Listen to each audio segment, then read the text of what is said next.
ዛሬም ለምስጋና አንደበታችን ከፍቶ እግዚአብሔር ይመስገን እያልን ስናመሰግነው ሁሉን የፈጠረልን ጥንት የነበራል አሁን ያለን ዓለማትን ሁሉ አሳልፎ የሚኖር አምላካችን መድኃኒታችን ኢየሱስ ክርስቶስ ለዘላለም የተመሰገነ ይሁን።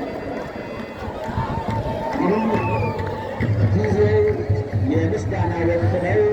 ከትናንት እስከ ዛሬ ነገም የሚቀጥል የምስጋና ጊዜ ስላለ በምስጋና ውላችሁ በምስጋና አብራችሁ ድጋሜ በምስጋና ውላችኋል። ነገም በምስጋና ትቀጥላላችሁ።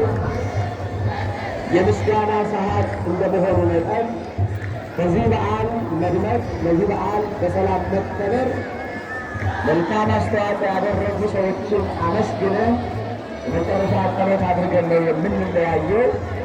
ምንም አይነት እንቅስቃሴ ባይኖር ደስ ይለኛል። ከአውደ ምሕረቱ የሚሰጠውን መልእክት ሰምተን እንድንሄድ ለማለት ነው። በቅድሚያ ከሁሉ በፊት የሰማይና የምድር ንጉሥ ዘላለማዊ አምላካችን እንድናመሰግነው የፈጠረን አምላካችን እግዚአብሔር የተመሰገነ ይሁን። እሱ ይመስገን። ቅዱሳነ መላእክት ሊቃነ ካህናት ድንግል ማርያም ቅዱሳነ መላእክት እንደየክብራቸው ምስጋናችን ይድረሳቸው። በመቀጠል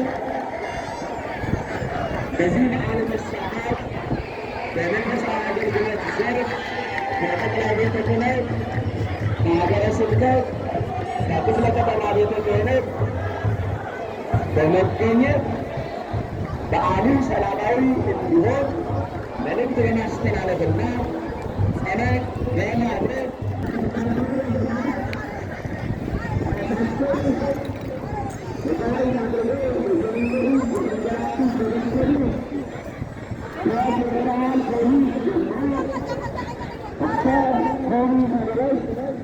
እኛም በዓሉ ሰላማዊ እንዲሆን እኛን እያጀበ ስለነበር አመስግኑ የሚለውን